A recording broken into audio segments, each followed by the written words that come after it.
Երկամսյա կալանք, քաղաքական ընդդիմախոսներին լռեցնելու Փաշինյանի սկսած գործընթացը հասել է իր գագաթնակետին։ Նախ մանդատազրկում, ապա ձերբակալություն, բաց ձեռնաշղթաներով, հիմա էլ ազատության սահմանափակում։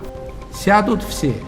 Այն, որ ինչ որ ներկայացնում են, ակնհայտ է, որ այստեղ հանցագործություն ընդհանրապես գոյություն չունի։ Ակնհայտ ապօրինի գործ է, պնդում է հորն աջակցելու եկած Ծառուկյանի դուստրը եւ նկատում։ Վերևն Աստված կա։ Ինչ ասեք արեցին այս 8 տարվա ընթացքում որևէ հիմք, որևէ լուրջ բան չգտնելով, հիմա գալ ու գտնել ինչ որ կենթանիներ, որ մարդ տարիներ շարունակ պահել է կենթանիներին, բազմաթիվ անգամներ հեռուստատեսությամբ լրատվամիջոցներում դուք տեսել եք այդ կենթանիներին, դա նորություն չի ու գաղտնիք չի, դա իր հոբին է, նախասիրությունն է։ Կալանավորման որոշմանը նախորդել էր 13 ժամ տևած խուզարկությունը գործարարի տանը եւ 70-ից ավելի ընկերությունում։ Որ բոլոր սարկած փուչիկա, որից մի բան չկա։ 100% դա ասենք թե ապացուցում։ Դա ինչ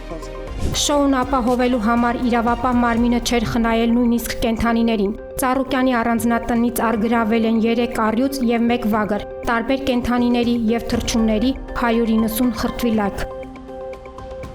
Դատարանի Բակ Ծառուկյանին աջակցության եկած ընդդիմադիրներն էլ վստահ են։ Բարգավաճ Հայաստանի մանդատները խլելուց հետո քաղաքական հետապնդման շարունակությունն է այս ամենը։ Եթե ուժները հերիքի, եթե կարողանան հաղթահարել այս